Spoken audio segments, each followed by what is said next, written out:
Hello, welcome back. Today we're gonna test out another new and different Venturi combustor type with restriction. Restrictions already in there, and the layout is here. It's on this measurement from the top of the gasifier, and then the hole is 1170 until the grate, like this. Grate can move. Then you have a restrictor. It's something like this, hammered into something like that, and it's about this high, 9 centimeters. Then at 140 we have the ignition port, and 190 we have the first Tyler air belts, which is not used now but could be used in a two-stage mode if necessary for good operation. Then we have a new Venturi combustor, which is more smooth to fuel flow, because I've seen that this example, it's getting really hot from the first 8 centimeters, and that means that all the violet stuff will just turn into charcoal and not fall getting stuck here, because it's not, it restricts. So the pins are outward from stainless. Let's see if this holds up. Probably not. It's more smooth now. Let's turn on the light.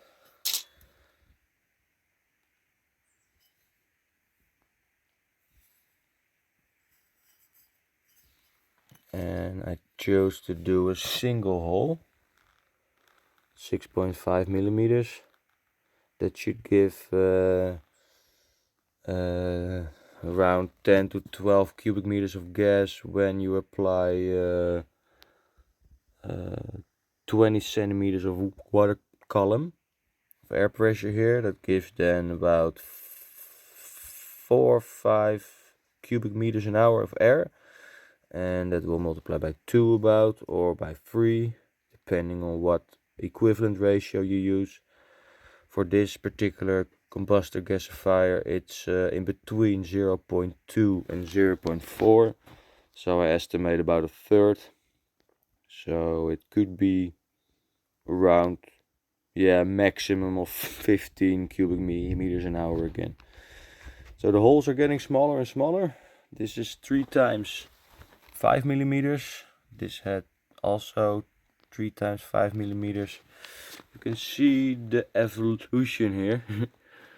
This one was blocking the fuel pretty bad and burned up after 20 hours. I replaced it with stainless, but never light it up again, because I had a longer one in mind that totally destroyed itself. I get a lot of steel rocks in there.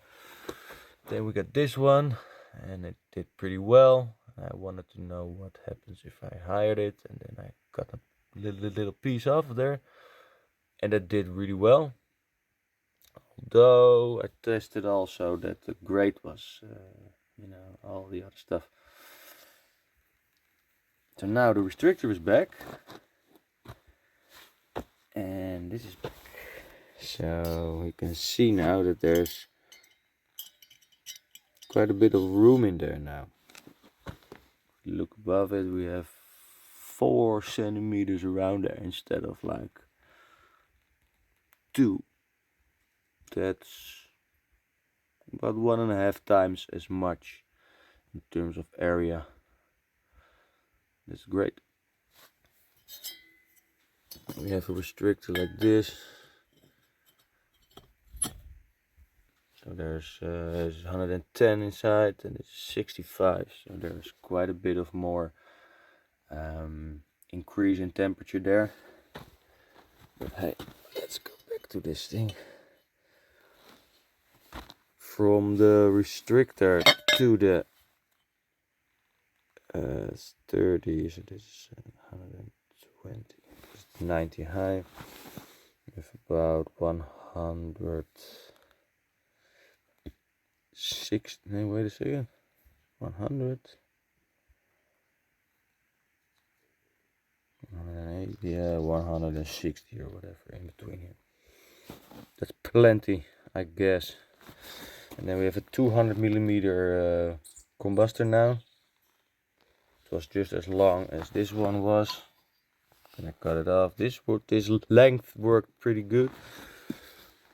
And I used a bolt so I can screw it in and out, but it seems that it gets the best suction when you have the hole the highest up, so the airstream diverges the most and it blasts in the converging part of the thing. So let's throw it in and see what it does.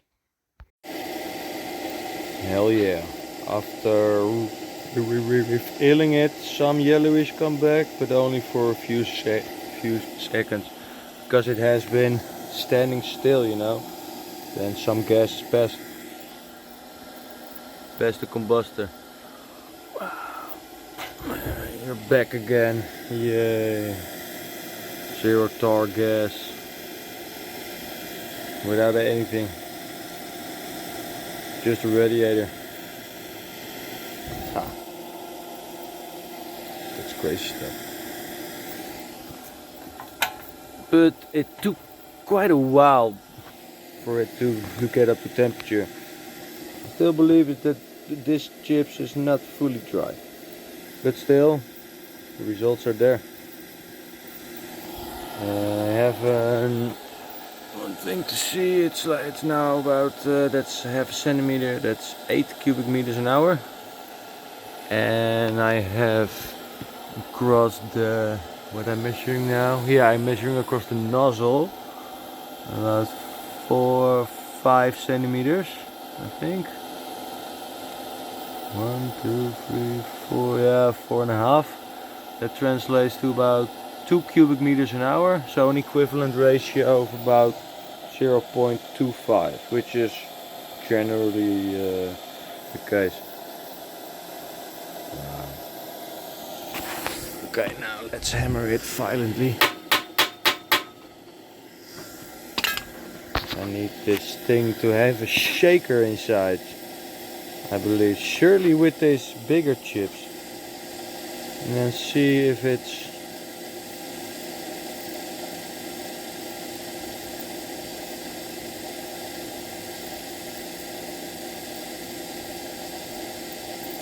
yeah, something is coming through now. Yeah, it needs intermediate shaking. That's for sure. But it's almost nothing.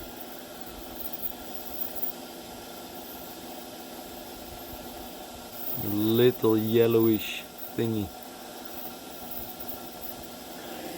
And the sand filter can get it all out of there. Oh look, we're up a bit. Yeah, it's quite some vapor, so there's a lot of water in there. I believe if I have a little drier fuel, it might make all the difference. It makes me an idea. How about we... oh yeah, I already make one. 2-stage gasifier with automatic grate shaker on the water level control and automatic level switch for the screw. And this thing makes so nice gas from, but it needs exhaust gas, so it's hard to experiment with it. I believe it's better if I make another connection next to the exhaust, and it won't flow backwards because the one valve of the engine is always, you know, closed. Then I can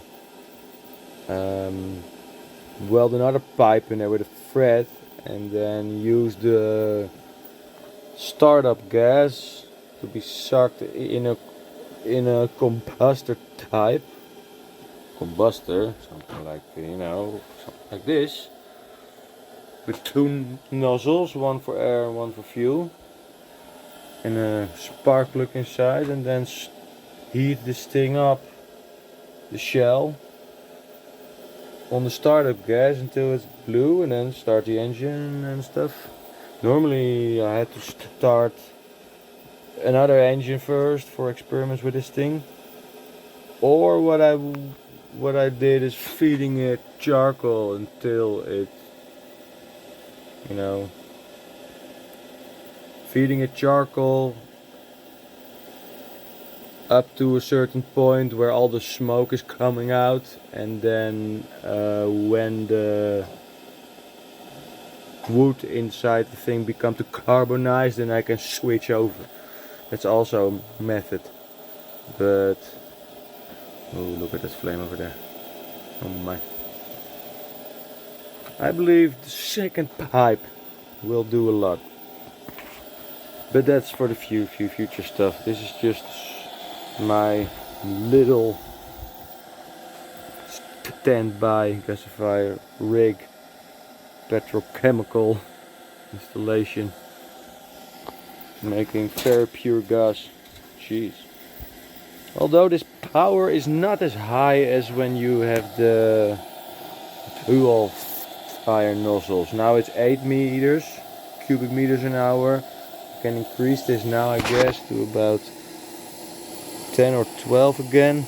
Let's see how that works. Be right back. So shake the grate a bit, increase the pressure. Differential pressure across the nozzle is now 6.5 centimeters, which is about like 3 cubic meters an hour. And I have centimeter, which is 10 to 12. I'm not really sure about that, how much it really is. I have to see it again and or test it again. But it's still very clean. Let's increase it even more. One moment. This moment the pressure is 8.5. 1, 2, 3, 4, 5, 6, 7, 8. Yeah, 8.5, which is then 3.5 to 4. I have to look it up. I'm guessing in my mind. It's about 4, I believe. And now the little bit, yeah, it's 1 centimeter difference. So the equivalence ratio changed. There is not more gas produced now. Not a lot more, at least. So now it's 0.3 or something. Okay, interesting. Let's wait for it and come back soon. It's now 1.5 centimeters, which is a little over 15. We have like 10 centimeters across the nozzle now, which is 3.2 cubic meters an hour. And 15, so that's about about 0.25 equivalent ratio. But the load is too high. A little bit of tar is coming back. So I have to adjust it again and see if that helps. And we're back to 1 centimeter and 8.5 centimeters across the nozzle, which is about 2.8 cubic meters of air per hour, and it's about 10 cubic meters gas per hour. And look, it adjusts itself right away. This is the maximum load, 10 cubic meters. And increase a little bit to, yeah, this is about the cleanest it can be, or clean versus maximum amount. The thing is now like 7.5 centimeters, 2.7 square meters an hour of air, and about 10-ish cubic meters an hour, and equivalence ratio around 0.3, so 0.25, 0.3, and that's it. That's it for this diameter tube. However, I've seen that with the smaller chips it has a higher power and a little higher flow and a higher stability. So, but we don't have them now. So thank you for watching.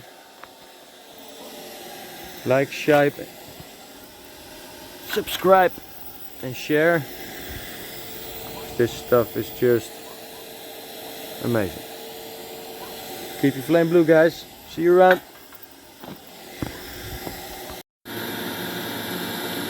What's inside the Fenturi combustor?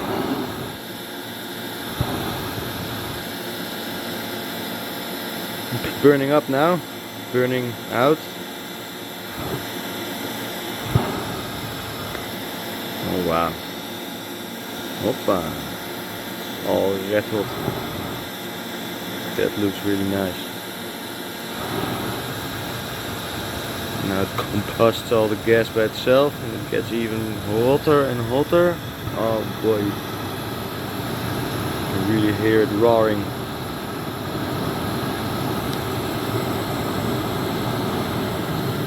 And this is... Now give it a little air. Hoppa! Look at that flame. How nice. You can see that the flow is good.